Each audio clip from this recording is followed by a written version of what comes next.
Hello दोस्तों, कैसे हैं आप लोग। आपका पीएसएस विजन एकेडमी में बहुत बहुत स्वागत है। जैसा कि हम लोग ज्योमेट्री पढ़ रहे थे, ज्योमेट्री में राइट एंगल ट्रायंगल के बारे में हम लोग पढ़ रहे थे। तो राइट एंगल ट्रायंगल के बारे में आज हम थोड़ी सी बातें और पढ़ेंगे और राइट एंगल ट्रायंगल हम लोग फिर कंप्लीट कर लेंगे। फिर हम लोग क्वाड्रिलेटरल के बारे में पढ़ेंगे। किसके बारे में पढ़ेंगे? चतुर्भुज के बारे में पढ़ेंगे। तो आइए शुरू करते हैं आज की क्लास। तो आज की क्लास में सबसे पहले हेडिंग वही राइट एंगल ट्रायंगल ही चल रहा है। टॉपिक क्या चल रहा है? Right angle triangle. Right angle triangle का मतलब समकोण त्रिभुज होता है। समकोण त्रिभुज होता है। आज बेटा राइट एंगल ट्रायंगल में मैं कुछ प्रॉपर्टीज आपको ऐसी बताऊंगा जिससे कि आप राइट एंगल ट्रायंगल में सिमिलैरिटी का यूज करने से बच जाएंगे ना, क्योंकि सिमिलैरिटी यूज करना कोई इतना आसान काम नहीं होता है। तो मैं चाह रहा हूं कि आप कम से कम सिमिलैरिटी का यूज करें। तो मैं कुछ प्रॉपर्टीज बताऊंगा जिसके थ्रू आप सिमिलैरिटी का यूज करने से बच जाएंगे। देखिए जरा, जैसे बेटा मान लीजिए ये हमारा एक राइट एंगल ट्रायंगल है ABC। हमारा एक राइट एंगल ट्रायंगल है, ठीक है। यहाँ पे 90 डिग्री बना रहा है। B से मैंने सामने वाली साइड पे भी एक परपेंडिकुलर डाल दिया। ये परपेंडिकुलर बेटा डाला है, D मिड पॉइंट का काम अब यहाँ नहीं करेगा, ये बात ध्यान रखिएगा, ठीक है। जो BD है बेटा, जो BD है वो क्या है? परपेंडिकुलर है। तो ये बात हमेशा ध्यान रखना कि BD परपेंडिकुलर है, D अब यहाँ पे मिड पॉइंट का काम नहीं करेगा। किसका काम नहीं करेगा? D अब मिड पॉइंट का काम नहीं करेगा, ठीक है। तो अब देखिएगा, कभी भी किसी राइट एंगल ट्रायंगल में अगर यहाँ 90 डिग्री बना रहा है और यहाँ पे भी 90 डिग्री बना रहा है, वहां से सामने वाली साइड पे अब बोले तो कर्ण पर अगर मैं परपेंडिकुलर डालता हूं तो देखिए क्या होगा। अगर मैं BD का स्क्वायर कर दूं, किसका स्क्वायर कर दूं? BD का स्क्वायर। ये जो BD है अगर मैं इसका स्क्वायर कर दूं तो ये बात हमेशा ध्यान रखना, ये AD इंटू CD के मल्टीप्लीकेशन के क्या होगा? बराबर होगा। समझ गए ना? ठीक है। मैंने क्या बोला? मैंने ये बोला कि अगर मैं राइट एंगल ट्रायंगल में जहां पे राइट एंगल ट्रायंगल 90 डिग्री बन रहा है वहां से सामने वाली साइड पे अगर परपेंडिकुलर डाल दूं तो जो BD का स्क्वायर होगा, वो AD और इंटू CD के क्या होगा? बराबर होगा। जैसे मान लो आपको कभी कभी AD CD पता और BD पूछा गया तो आप इस फॉर्मूले का यूज करके आराम से निकाल सकते हैं। क्लियर है? ठीक है। चलिए अगली बात करते हैं। अगली बात देखिए, थोड़ा सा मैं आपको समझाने जा रहा हूं, ठीक है। जैसे मान लीजिए कभी कभी आपसे CD की वैल्यू पूछ लेगा। किसकी वैल्यू पूछ लेगा? CD की वैल्यू पूछ लेगा। अगर CD की वैल्यू पूछ ले, ध्यान से सुनना, अगर CD की वैल्यू पूछ ले तो CD क्या होगा? CD होगा, देखो CD इससे जुड़ा हुआ है ना BC से, तो जो CD होगा वो क्या होगा? BC का स्क्वायर अपॉन AC हो जाएगा। बात समझ के? दूसरी प्रॉपर्टी आपको ये याद रखनी है। देखो ये सारी चीजें प्रूव भी की जा सकती, लेकिन प्रूव करने की जरूरत नहीं है।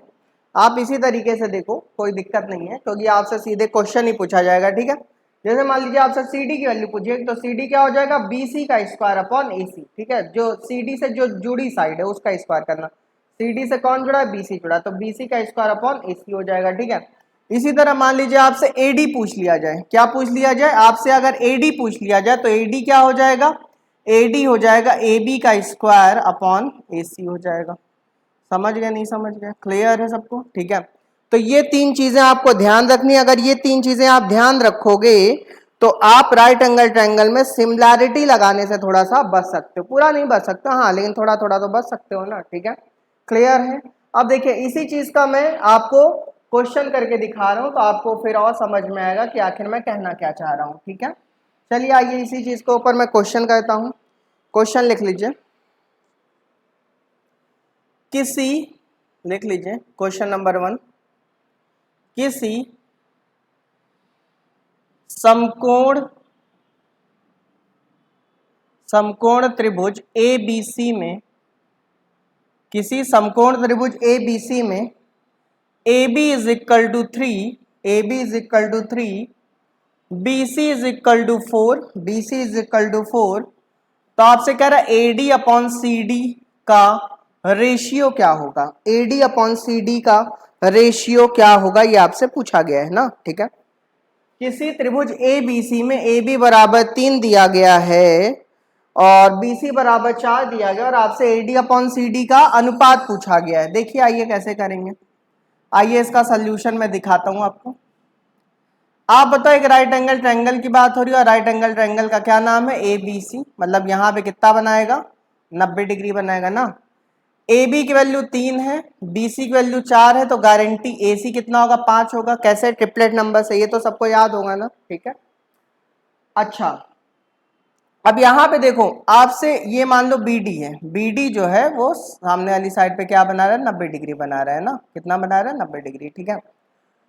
तो आपसे AD और CD का रेशियो पूछा गया, तो बताओ बेटा अभी अभी मैंने आपको AD के बारे में क्या बताया था, AD जो बताया था वो क्या बताया था, जब भी इस तरह का कंडीशन बनता है AB का स्क्वायर, AB का स्क्वायर अपॉन AC, बताया था कि नहीं बताया था, बोलो भाई, ठीक है। अच्छा उसके अलावा मैंने आपको CD भी बताया था, CD क्या बताया था, CD बताया था BC का स्क्वायर अपॉन AC, बताया था कि नहीं बताया था, बताया था। अब कुछ ना करो, इन दोनों को डिवाइड कर दो, जब डिवाइड करो तो AC से AC कट गया, जब AC से AC कट गया तो क्या बचा, AD upon CD, AD upon CD बचा, और इधर क्या बचा, AB का स्क्वायर, AB का स्क्वायर अपॉन BC का स्क्वायर, बचा कि नहीं बचा, ठीक है।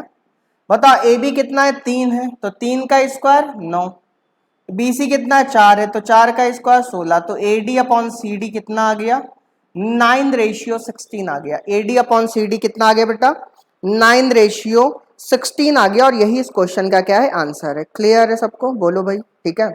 इस क्वेश्चन का आंसर क्या आ गया 9/16 आ गया, ठीक है। चलिए अभी समझ में आ रहा है सबको, चलिए। अच्छा मान लीजिए, इसको हटा दो बेटा, इसका उसको नोट कर लीजिए, फिर हटा दो। मान लीजिए बेटा इसी क्वेश्चन में मान लीजिए आपसे आपसे पूछा होता कि CD की वैल्यू क्या होगी, किसकी वैल्यू, CD की वैल्यू।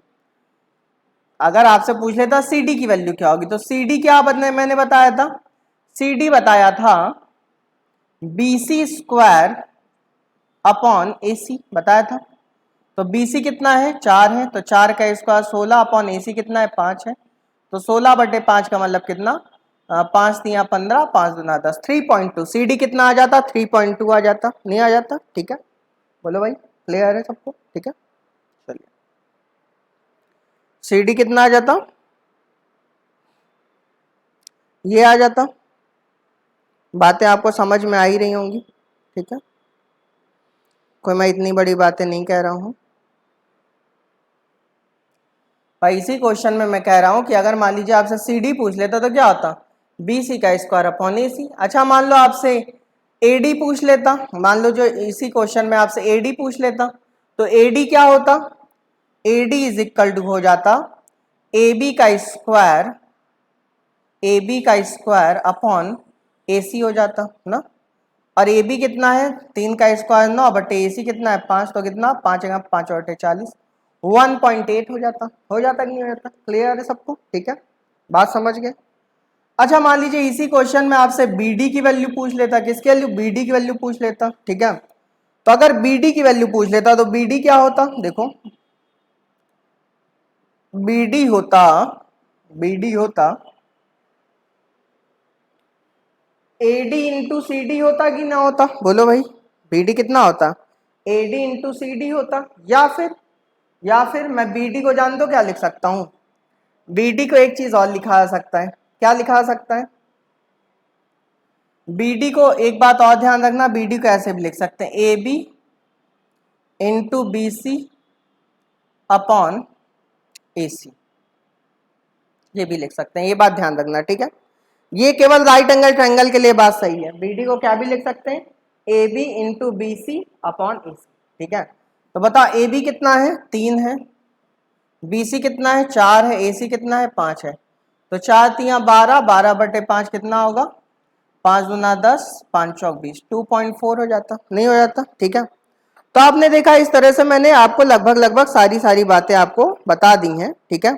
उम्मीद है कि आपको समझ में भी आ रहा होगा, ठीक है। चलिए बस जो चीजें मैंने बताया उसको ध्यान रखिएगा, और आप देखिएगा क्वेश्चन करना कितना आसान हो जाएगा आपके लिए। चलिए अगला क्वेश्चन, अगला क्वेश्चन मैं आपको बताने जा रहा हूं, ध्यान से सुनिएगा। क्वेश्चन नंबर 2, ये अच्छा क्वेश्चन है। किसी त्रिभुज ए बी सी में, किसी त्रिभुज ए बी सी में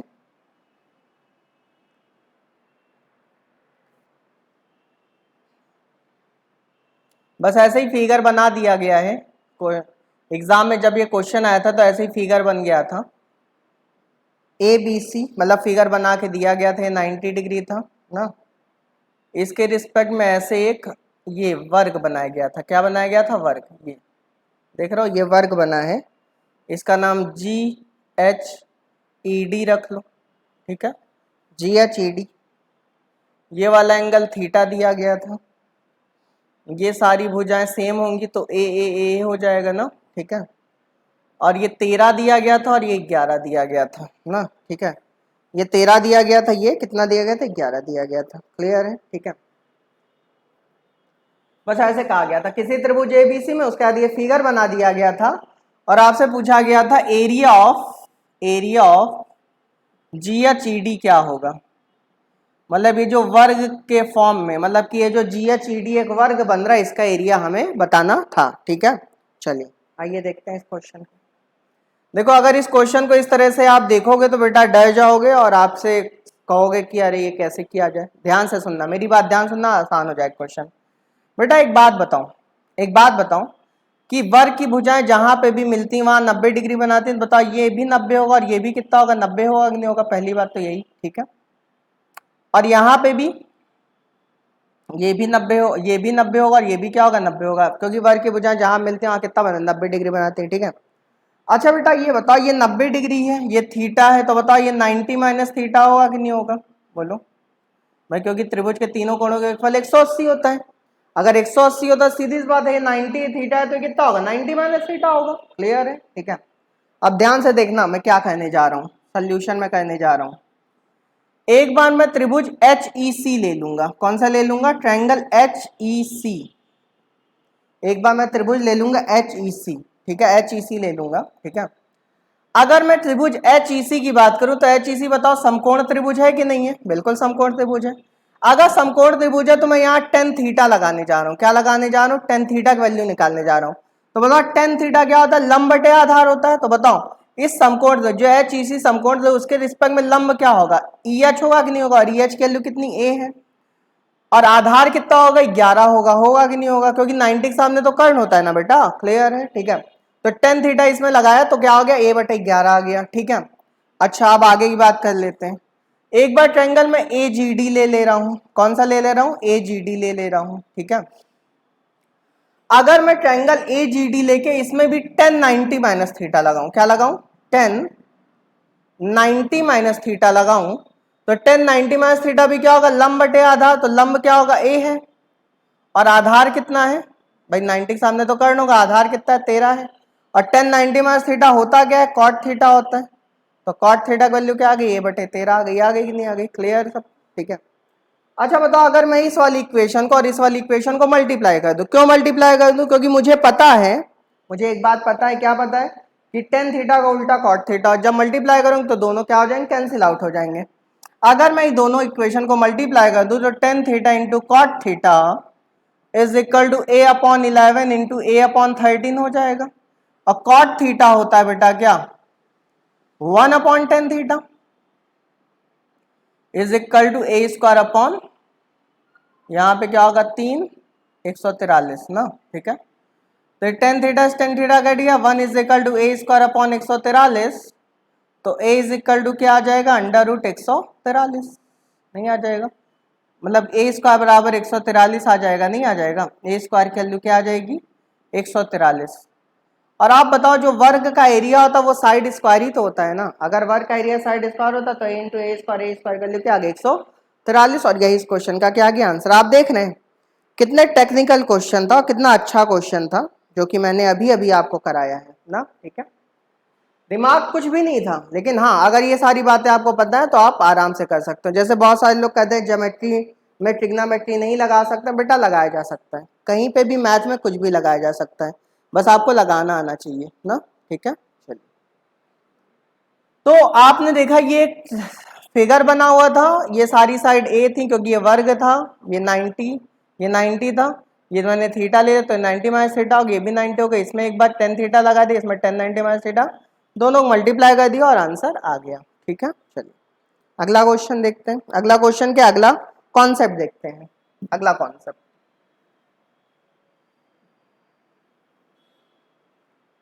अगला कॉन्सेप्ट मैं आपको बताने जा रहा हूं।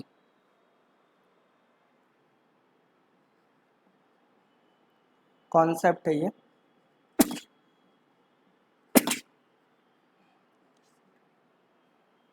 जैसे मान लीजिए एक राइट एंगल ट्रायंगल है बेटा, एक राइट एंगल ट्रायंगल है ना, ए बी सी, ये थीटा है, इसके सामने ये परपेंडिकुलर है, ये बेस है और ये क्या है, हाइपोटेनियस है। क्लियर है? ठीक है।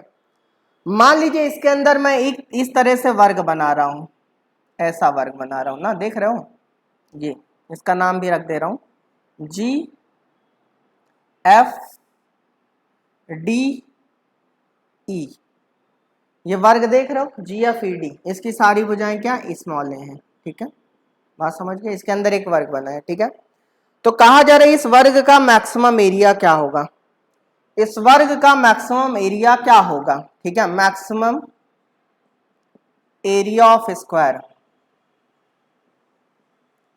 इस वर्ग का अधिकतम क्षेत्रफल क्या हो सकता है, ये आपसे एग्जाम में पूछा गया। ठीक है, ये एक राइट एंगल ट्रायंगल बना था, इसके अंदर मैंने इस तरह से एक वर्ग बनाया, कह रहा है इस वर्ग का अधिकतम क्षेत्रफल क्या होगा। ठीक है, देखो निकालने को तो निकाला जा सकता है, अगर मैं इसको प्रूफ करना चाहूं तो प्रूफ कर सकता हूं। ठीक है, लेकिन आपको प्रूफ करने की जरूरत नहीं है, मैं आपको जिस तरह से बता रहा हूं बस वैसे ध्यान रखना।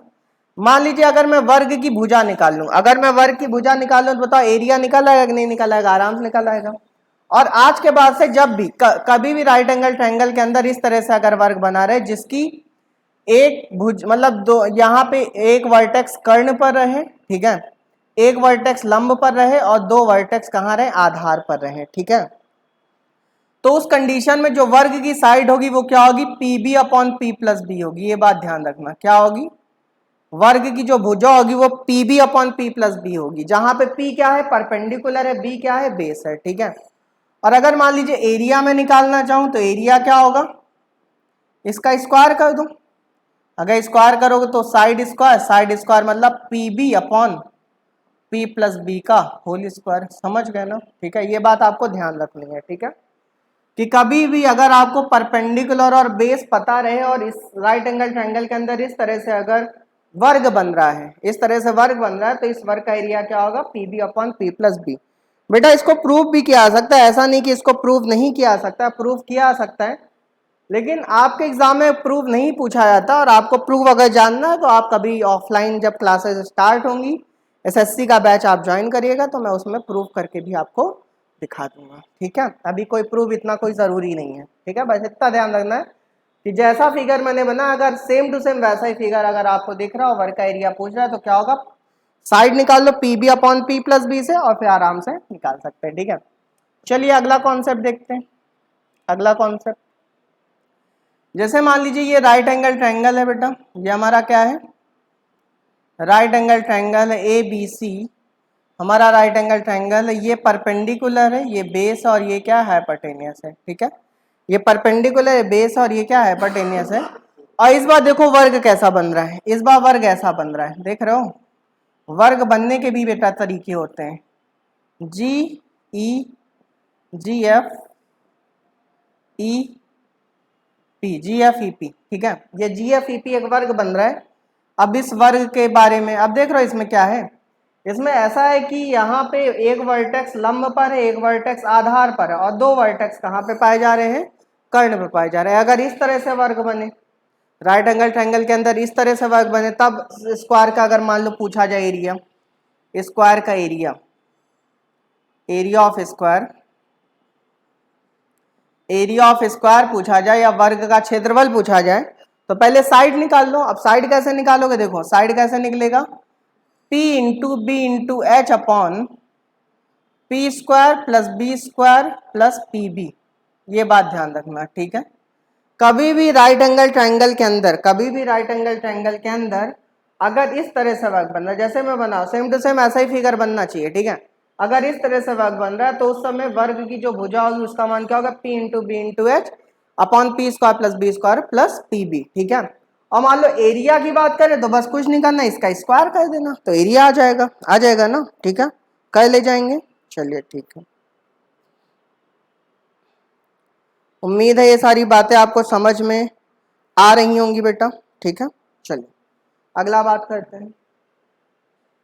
अगला एक क्वेश्चन मैं कराने जा रहा हूं आपको, एक क्वेश्चन कराने जा रहा हूं, ध्यान से सुनिएगा।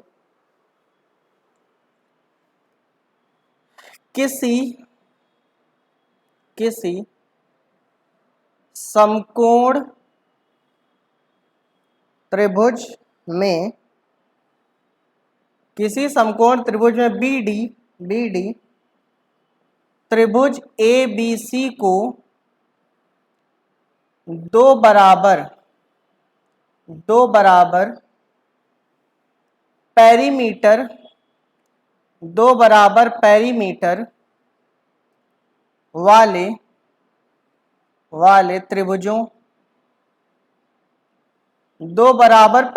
वाले त्रिभुजों में बांटता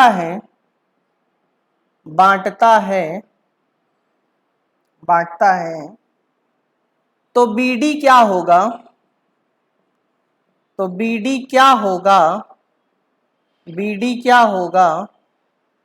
यदि AC बराबर 10 BC बराबर 8 और एंगल B बराबर 90 डिग्री ना, ठीक है। क्वेश्चन देखो क्या कह रहा है, क्वेश्चन कह रहा है किसी समकोण त्रिभुज में BD त्रिभुज ABC को दो बराबर पेरीमीटर वाले त्रिभुज में बांट, देखो दो बराबर परिमाप वाले त्रिभुजों में बांटता, एरिया वाले में नहीं बांटता, मतलब दोनों की भुजाओं का योगफल आपस में बराबर है, दोनों की भुजाओं का योगफल आपस बराबर है, दोनों का एरिया नहीं बराबर है। यहाँ पे साफ साफ लिखा पेरीमीटर त्रिभुज बांटता है ना। तो BD क्या हो गया, यदि AC बराबर 10 BC बराबर एंगल B बराबर 90 डिग्री। आइए देखते हैं, यहाँ पे एक त्रिभुज हमने बना लिया, इस त्रिभुज का नाम क्या है बेटा, ABC, ठीक है। त्रिभुज का नाम ABC और यहाँ पे कितना बना रहा है, 90 डिग्री बना रहा है, ठीक है, समकोण त्रिभुज है और एंगल B ही 90 डिग्री है। आगे कह रहा है AC 10 है, BC कितना है, 8 है।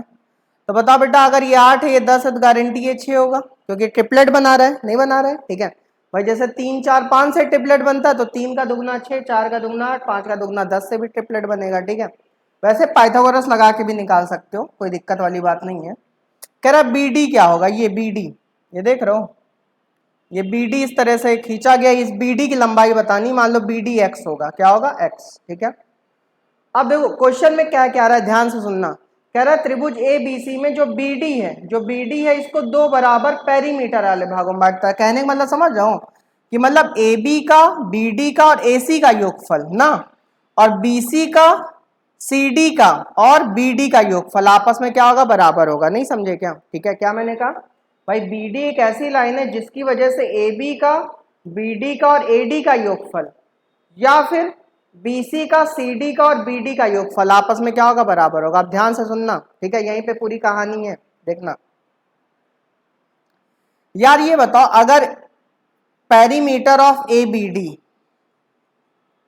पेरीमीटर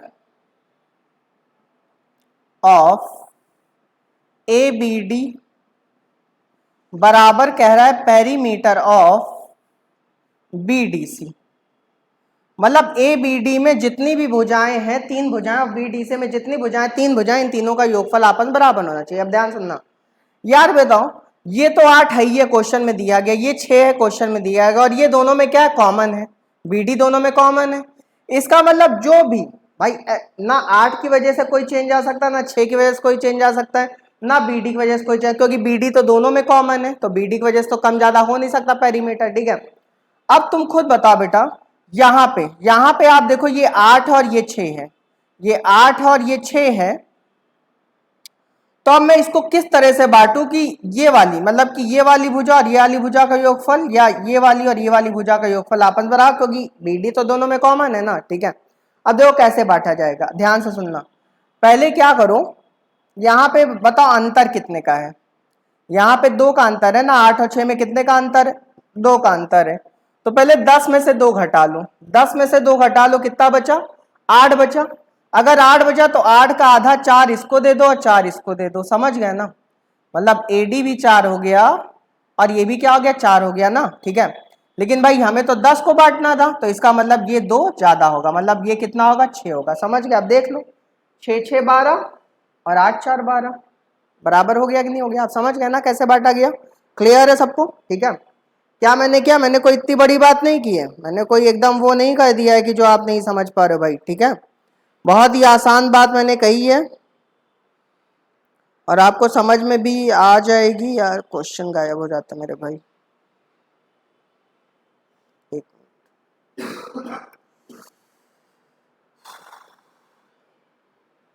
हाँ।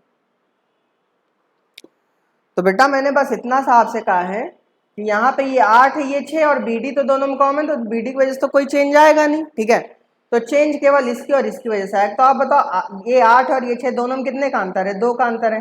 तो पहले 10 में से 2 घटा लो, 10 में से 2 गया, कितना बचा, 8। तो 8 का आधा 4 इसको दो, तो 4 इसको दे दो और इसको 2 और दे दो, क्यों, क्योंकि हमको बराबर बराबर करना। देख लो 6 6 12 हो गया और 8 4 भी कितना हो गया, 12 हो गया, कि नहीं हो गया, क्लियर है सबको, ठीक है। चलिए अच्छा मान लो ये वाला एंगल थीटा है, ये वाला एंगल कितना है, थीटा है, क्या है, थीटा, ठीक है। मुझे एक्स निकालना है ना, मुझे BD का मान निकालना है, बोले तो एक्स निकालना है। तो बताओ बेटा मैं इसमें कोसाइन रूल लगा सकता हूँ, नहीं लगा सकता हूँ, किसमें, त्रिभुज BDC में, त्रिभुज BDC में मैं कोसाइन रूल लगाने जा रहा हूँ। कोसाइन रूल तो सबको याद है ना, कॉस थीटा बराबर क्या होता है, कॉस थीटा बराबर थीटा के सामने एक्स छोड़ दो, बचा क्या 6, 6 का स्क्वायर प्लस ये 6 का स्क्वायर हुआ ना, 8 4 12 6 6 12, ठीक है। तो 6 का स्क्वायर प्लस 6 का स्क्वायर और minus x square divided by 2 6 into 6, नहीं समझे क्या, ठीक है भाई। कोसाइन रूल ऐसे बताया ना कि थीटा के सामने वाला साइड छोड़ दो, तो 6 का स्क्वायर प्लस 6 का square minus x square divide by 2 6 into 6, ठीक है। अच्छा बताओ यहां से मैं अगर कॉस थीटा निकालूं पूरे त्रिभुज में, अगर मैं पूरे त्रिभुज में कॉस थीटा निकालूं, पूरे त्रिभुज में कॉस थीटा क्या होगा, आधार बटे कर्ण, तो आधार 6 है, बटे क्या होगा, 10 होगा, 6 बटे 10 होगा कि नहीं होगा, क्लियर है सबको, ठीक है। तो बताओ ये भी कॉस थीटा और ये भी कॉस थीटा दे दो ना, आपस में क्या आ जाएंगे, बराबर हो जाएंगे। अगर बराबर हो जाएंगे तो मैं यहाँ पे मिटा दे रहा हूं, यहाँ पे मैं मिटा दे रहा हूं, 6 का स्क्वायर 36 प्लस 6 का square 36 minus x square divided by 2 गुणे 36 इज इक्वल टू 6 बटे 10। इसको काट लेते हैं, 5 आएगा ना, ठीक है। और इधर 36 36 72 होता है, 72 माइनस एक्स स्क्वायर, बल्कि 72 माइनस एक्स स्क्वायर 5 से मल्टीप्लाई कर दो और 36 छका कितना होगा, 216 होगा ना, ठीक है। 72 पंचे कितना होगा, 5 गुना 10 जीरो, हासिल 1 5 5 6 360 माइनस एक्स स्क्वायर बराबर 216। तो एक्स स्क्वायर बराबर कितना आ गया, 360 में 216 माइनस कर दो भाई, 360 में 216, 10 में 6 गया 4 और इधर 5 में से 1 गया 4 और 3 में से 2 गया 1 1, एक्स स्क्वायर बराबर 144 आ गया, कितना आ गया, एक्स स्क्वायर बराबर 144 आ गया। तो एक्स बराबर कितना आ जाएगा, 12 आ जाएगा, नहीं आ जाएगा। तो BD की वैल्यू कितनी आ गई, 12 आ गई, कितनी आ गई, 12, क्लियर है सबको, बात समझ में आ रही है, ठीक है। तो आपने देखा किस तरह से कितने आसान तरीके से चीजें हो गई और कोई इतना बड़ा बात नहीं मैंने कही है आपसे जो कि आपको समझ में ना आई हो। AC BC 8 था क्या, BC 8 बेटा यहाँ पे थोड़ी सी गड़बड़ हो गई है, कुछ करना नहीं है आपको, बस यहाँ AB को 8 कर लो, क्या कर लो, AB को 8, क्योंकि मैंने यहाँ BC को 8 कर दिया था ना, क्वेश्चन में BC 8 था, लेकिन यहाँ पे फिर मैंने AB को 8 मान लिया, तो आप क्वेश्चन ही पलट दो पूरा ना, कोई दिक्कत नहीं है, ठीक है। करने का तरीका एकदम सही है, AB को 8 तो ये 6, ठीक है, उसके अलावा सारी बातें सही है, ठीक है। चलिए क्वेश्चन में थोड़ा चेंज कर लीजिएगा, जहाँ BC को मैंने 8 लिखा था वहाँ AC को 8 कर दीजिए, उसका ना क्वेश्चन पूरा एकदम सही है, ठीक है, समझ गए। तो कोसाइन रूल देखिए कितने आराम से लग गया था। चलिए क्वेश्चन और करा देता हूँ, फिर आपका ये राइट एंगल ट्रायंगल भी खत्म हो जाएगा। उसके बाद फिर हम लोग क्वाड्रिलेटरल जल्दी जल्दी पढ़ डालेंगे, फिर सर्कल पढ़ डालेंगे, फिर ज्योमेट्री आपका खत्म हो जाएगा ना। चलिए एक अगला क्वेश्चन, कॉन्सेप्ट मतलब कॉन्सेप्ट ही बता रहा हूँ, ये बार बार बहुत बार पूछा भी गया है आपसे। जैसे मान लीजिए हमारा राइट एंगल ट्रायंगल है, ये हमारा राइट एंगल ट्रायंगल है ABC, और ये इस पे मैंने एक परपेंडिकुलर डाल दिया P, इस पे मैंने एक BD परपेंडिकुलर डाल दिया ना, और मान लो ये वाली साइड A है, ये वाली साइड B है, ये वाली साइड A है, ये वाली साइड B है, और ये वाली साइड स्मॉल c है, ठीक है। ये वाली साइड क्या है, स्मॉल c है, ये वाली साइड स्मॉल है, ये वाली साइड स्मॉल b और ये वाली साइड स्मॉल c है। तो आपसे कह रहा है PAB में रिलेशन क्या होगा, किसमें रिलेशन पूछा गया है, P में, A में और B में रिलेशन क्या होगा, ध्यान से सुनना मेरी बात, ठीक है। चलिए बेटा अगर मान लो मैं त्रिभुज ABC का एरिया निकालना चाहूँ, क्या निकालना चाहूँ, त्रिभुज ABC का एरिया, तो आप लोग कहोगे वो निकालना तो बहुत आसान है, हाफ A इंटू बी कर दीजिए आ जाएगा, बिल्कुल आप सही कह रहे हैं, ठीक है। हाफ A इंटू बी कर दीजिए, एरिया आ जाएगा, ठीक है, ये भी बात सही है, ठीक है। लेकिन अगर मान लो बेस में ये मान लो, बेस में AC को मान लो, तब त्रिभुज ABC का एरिया क्या होगा, हाफ C इंटू पी होगा कि नहीं होगा, बोलो भाई, ठीक है। हाफ बेस इंटू परपेंडिकुलर नहीं होगा, अगर मान लो बेस इसको माना परपेंडिकुलर माना तब तो area half into half AB हो जाएगा, लेकिन अब बेस इसको मान के परपेंडिकुलर तो हाफ CP हो जाएगा, ठीक है। तो हाफ से हाफ क्या हो गया, कैंसिल आउट हो गया, क्लियर है, ठीक है।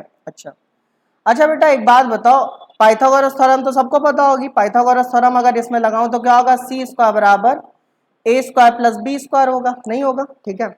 और यहाँ पे मैं बोथ साइड स्क्वायर कर दूं तो क्या होगा, A स्क्वायर B स्क्वायर बराबर C स्क्वायर P स्क्वायर होगा, नहीं होगा, ठीक है।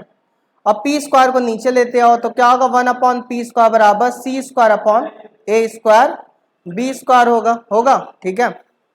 अच्छा C स्क्वायर की जगह मैं क्या लिख सकता हूँ, A square plus B square लिख सकता हूँ, C स्क्वायर जगह क्या लिख सकता हूँ, A square plus B square upon A square B square हो जाएगा, बोलो, ठीक है।